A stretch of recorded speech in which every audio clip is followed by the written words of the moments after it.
The village slept, hushed and still. Even the wind held its breath. Moonlight, sharp and cold, painted the cobblestone streets silver.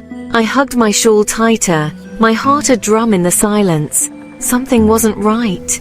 A chill snaked down my spine, raising gooseflesh on my arms.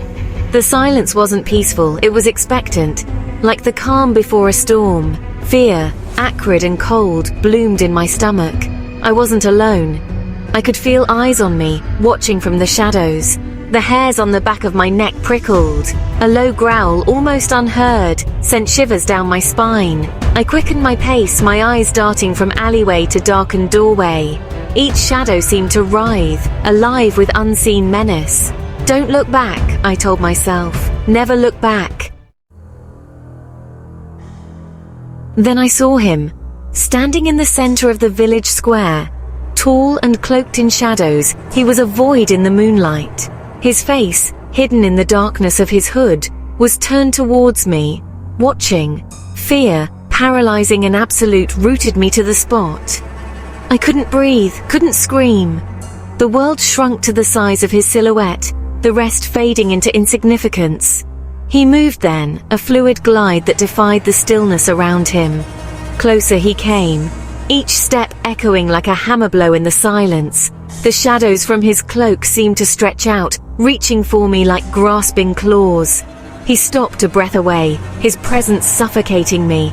The air grew heavy, thick with the scent of damp earth and something else, something metallic and ancient, the smell of fear, my fear. He raised his head and for the first time I saw his face. It was beautiful, sculpted with an inhuman grace.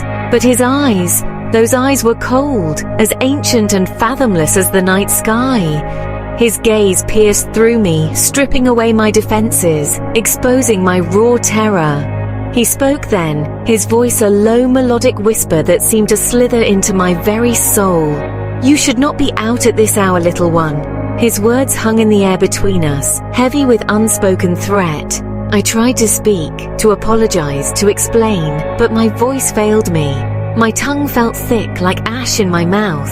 He smiled then, a slow predatory curve of his lips that did nothing to reach his eyes. The sight of it sent a fresh wave of terror crashing over me. It wasn't a kind smile. It was the smile of a predator toying with its prey. Don't you recognize me, little one? He purred, his voice a silken caress. I am the prince of this land. His gaze swept over the silent village, a flicker of something cold and sharp in its depths. Or at least I was. He told me of a curse, whispered by jealous lips on the night of a blood-red moon. A curse that had stripped him of his throne, his people, his very life. A curse that bound him to this land, a prisoner in his own kingdom. He spoke of his torment, of the endless nights he wandered, his heart filled with a bitter, gnawing loneliness.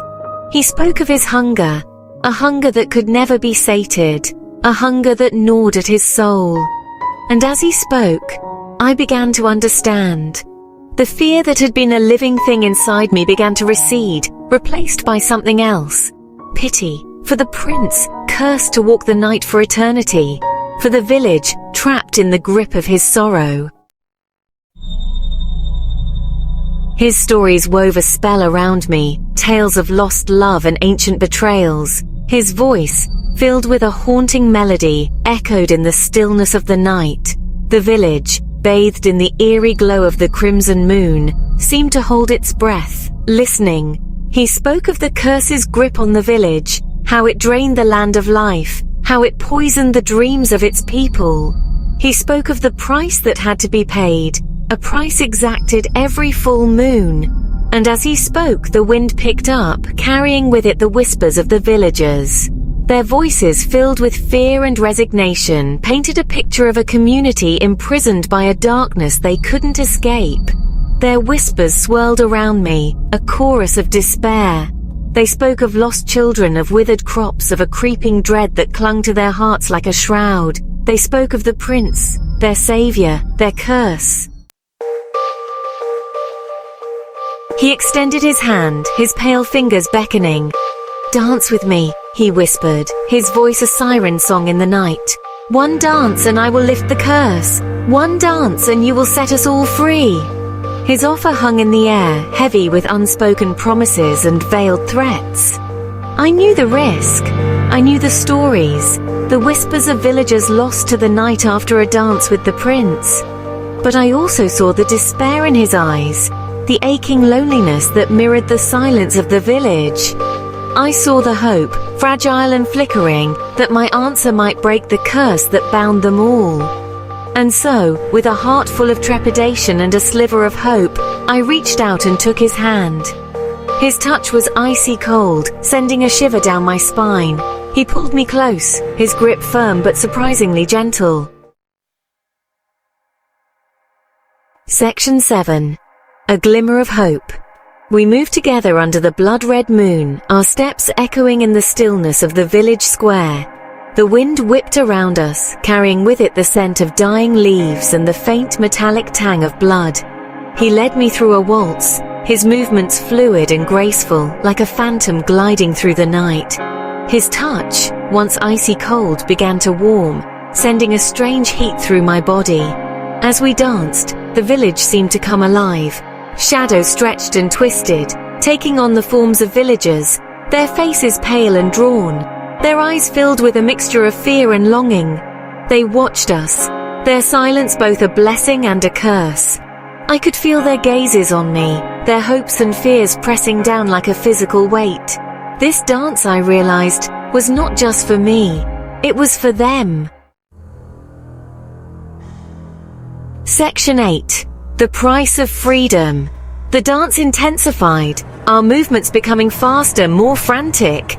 The prince's grip tightened on my hand, his touch no longer warm but searing hot, like a brand. His eyes, once filled with despair, now blazed with a strange, hungry light. The wind howled around us, whipping my hair across my face, its whispers turning into screams. The shadows of the villagers writhed and pulsed, their forms becoming more and more grotesque. I stumbled, my breath coming in ragged gasps. The prince held me upright, his grip like a vice. "The price, little one," he whispered, his voice hoarse and strained. "The curse demands a price." And then I understood. The dance wasn't a gift, it was a bargain, a life for a life. My life for the freedom of the village. The realization hit me like a physical blow. Section 9. Into the Abyss.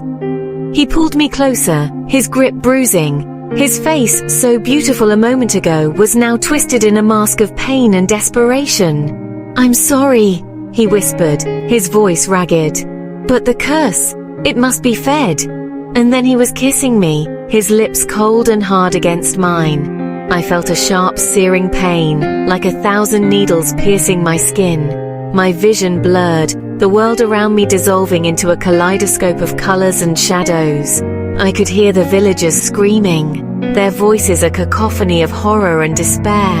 But their cries seemed to come from far away, as if from the bottom of a deep, dark well. The last thing I saw before the darkness claimed me was the prince's face, his expression a mixture of grief and triumph. And in his eyes I saw a flicker of something akin to gratitude. Section 10. Eternal silence. Silence. Absolute suffocating silence. No wind, no screams, no beating of my own heart. Just an empty, echoing void. I was gone, consumed. The price had been paid. The village I knew would be free. The curse lifted, but at what cost? The thought echoed in the vast emptiness that was now my existence. A single word repeating endlessly. Alone. I was alone, lost in the abyss, forever bound to the prince, my life the fuel for his continued existence. The curse might have been lifted from the village, but I was trapped, a prisoner in this eerie, silent forever. And as the echoes of my last breath faded into the abyss, I knew. This was the true price of the prince's freedom, my eternal silence.